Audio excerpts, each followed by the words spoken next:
আসসালামু আলাইকুম সম্মানিত বন্ধুরা, সবাই কেমন আছেন? আশা করি সকলে ভালো আছেন। তো এটা হচ্ছে ভারতের একটা নদী।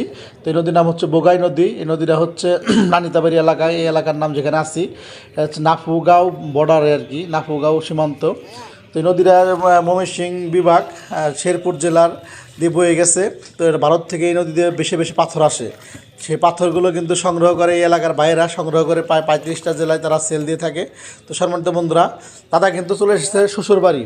তো আসার পথে যেহেতু নদী বাজে, অবশ্যই নদীতে একটু হাত মুখ ধুয়ে নিল, পরিষ্কার হয়ে নিল, যেহেতু শ্বশুরবাড়ি বলে কথা, তাই দাদা কি পরিষ্কার হচ্ছে।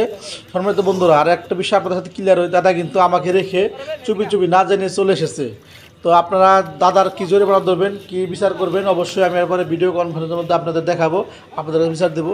তো যে পাশটা হচ্ছে কত সুন্দর একটা জায়গা, ওইখানে পাথর সংগ্রহ করে তারা। তো অসাধারণ সুন্দর এই নদী, আর নদীর আশপাশটা এবং আকাশের কালারটা হচ্ছে নীল, অনেক সুন্দর পরিবেশ।